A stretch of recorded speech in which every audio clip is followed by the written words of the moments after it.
This story happened to me while I was staying at a hotel in Las Vegas with my two best friends Tanya and Kayla. We were there to celebrate Tanya's 21st birthday that weekend. It was our first time in the city, and we were very excited to be there.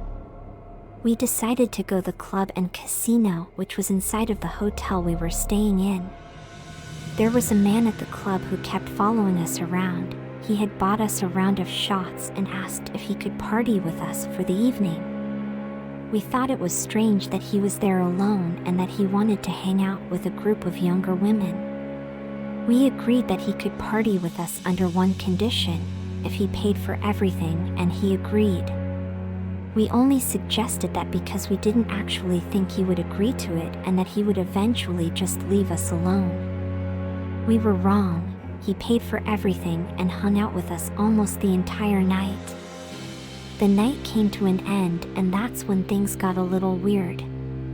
The man was claiming that he didn't have a room to stay in for the night and asked if he could stay in our room. Of course, we told him no, and we said goodbye to him. It was so strange that a guy who was spending so much money on us suddenly didn't have money to pay for a room for the night. We started walking back to our room and made sure he wasn't following us, or so we thought. We went back to our room and began getting ready for bed shortly before 4 o'clock that morning. We heard a knock at the door when we had gotten into bed. My friend Tanya got out of bed and walked to the door. After she looked through the peephole, she gasped and took a step back. I tiptoed to the door and looked through the peephole, and standing there was the man who had followed us around that night. He was calling us and saying, "Girls, I know you're in there, open the door." We didn't answer, we just remained quiet, but what he did next was creepy as hell. The man pulled out his private part and began exposing himself. He then peed on our door before kicking it and walking away. He was obviously drunk and stumbled down the hallway. We had no idea how he knew which room we were in because we hadn't noticed him following us. We realized that we're very naive and had given the man too much information about us. Even though we hadn't told him our room number, we told him which hotel we were staying, our names, where we were from. We had no idea that he would be able to do anything with that information. Thankfully, it was our last night at the hotel because we didn't know what would happen if he returned. The next day, while we were checking out, we noticed the same man following a group of girls and paying for their drinks. The girls looked annoyed and like they wanted to get away from him. We quickly left the hotel without saying a word. Let's fast forward a week later. We saw this guy's photo all over social media. He had been arrested for sexually assaulting women at another nightclub. Ladies, be careful of creeps out there and never be too friendly to strangers. Thank you for listening. Stay spooked. This story happened to me about 3 years ago while I was working as a front desk supervisor at a hotel in a busy downtown area. My overnight front desk agent had called out for her shift, which I had to cover. It was a Saturday night, so the hotel was fully booked and pretty busy. All of our guests had already checked in. At 3 in the morning, a couple walked in and asked if we had any rooms available. I informed them that we were at capacity and couldn't accommodate any more guests. The men thanked me and they walked away. They were standing outside of the hotel where they seemed to be waiting for a ride to pick them up. A large car that looked like a Suburban with blacked out windows pulled up to them. A man jumped out from the driver's side and began attacking the man who was with the woman. As they fought in front of the hotel's automatic doors, the doors kept opening and closing. I could hear most of what was being said from where I stood in the hotel lobby, and I quickly determined that the woman was married to the man who jumped out of the Suburban. He had been tracking her phone and followed her to catch her at the hotel with the guy she was with. The woman's husband had beat the other man up so badly he was bleeding from his head and face. When he got the opportunity to, he ran back into the lobby of our hotel. The woman's husband followed him and continued beating him up. I told them both that they had to leave before I called the cops. The woman was still standing outside in shock. Her husband walked back outside to where she stood and dragged her into the vehicle before speeding off. I felt bad for Guy, who had gotten beat up, and asked him if he wanted me to call help. He refused before walked back outside. The Suburban must have been waiting down the street, because as soon as the man went outside and began crossing the street, the SUV came speeding down the street in the opposite direction and ran the man over, crushing his legs. A small group had gathered in front of our hotel, and the cops showed up right after. The man and his wife were gone when cops showed up. They took a statement from me, and I told them everything I knew, which was very little. Surveillance from the hotel was taken by the cops, and later that day the video of the incident had made the news. The man had passed away after being taken to the hospital, and the news said the suspect was still on the run. They weren't considering the wife a suspect, but a kidnapping victim at that point. Eventually, the police found the man and woman, and when they did, the woman was beaten pretty badly. I will say, this is the scariest thing that has ever happened to me at any hotel. Thank you for listening. This story happened to me and my brother when we stayed at a motel in eastern Florida. We were on our way to a job. Sometimes the nature of our job required us to be on the road, sometimes for weeks at a time. To save money, most of the time we would stay at a motel instead of a fancy hotel. We just needed somewhere to shower and sleep at night.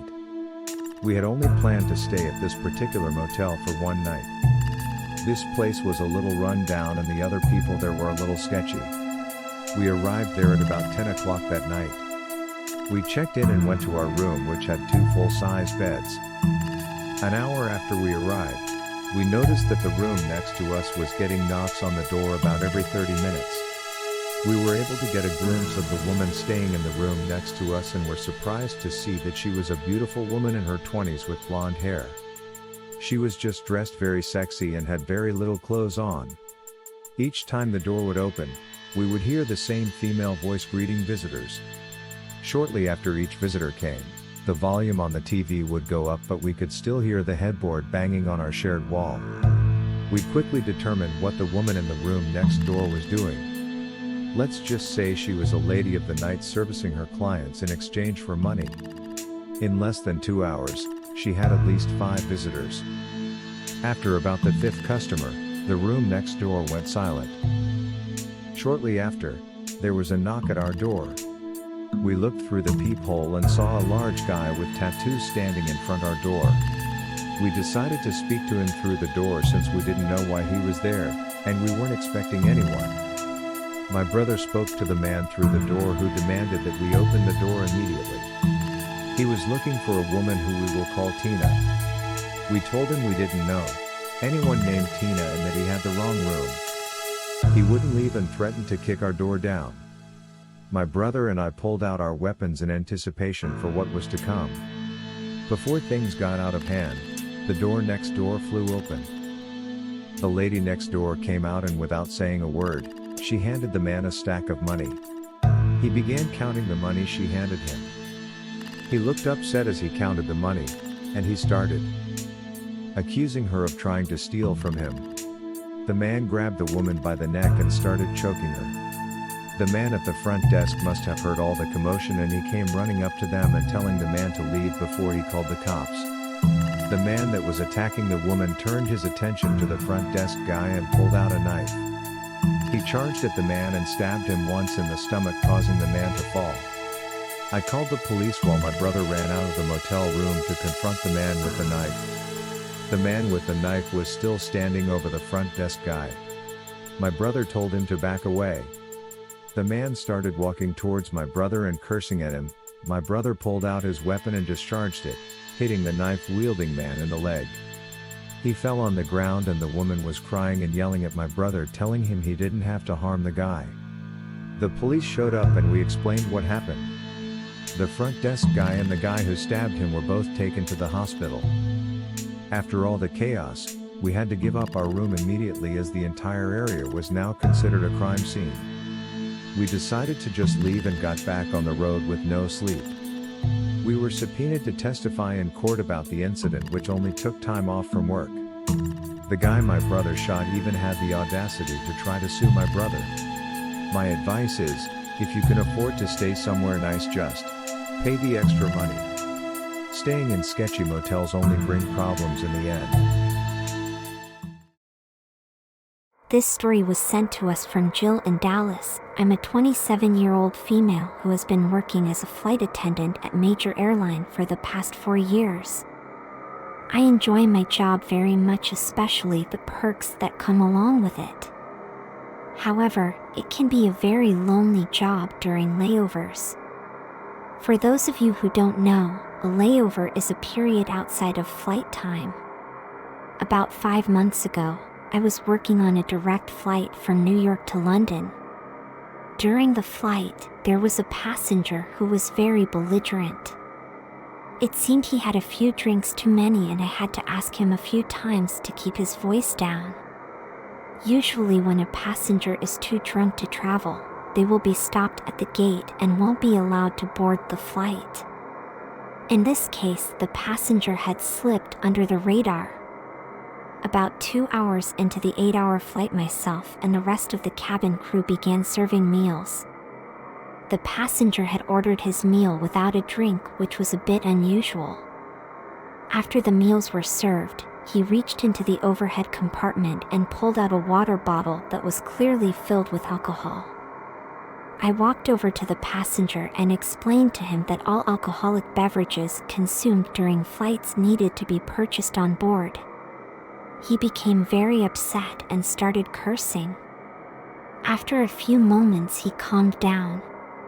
Our flight landed in London at about 10 o'clock that evening, and by the time I got my hotel room, it was shortly after 11 o'clock.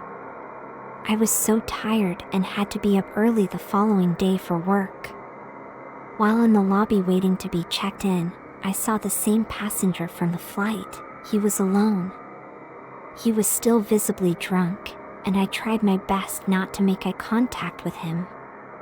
I finally got the keys to my room and decided to make a quick stop at the bar before heading upstairs. I ordered a cocktail to go, and as I stepped on the elevator to go up to my room on the 8th floor, the man from the plane held the door.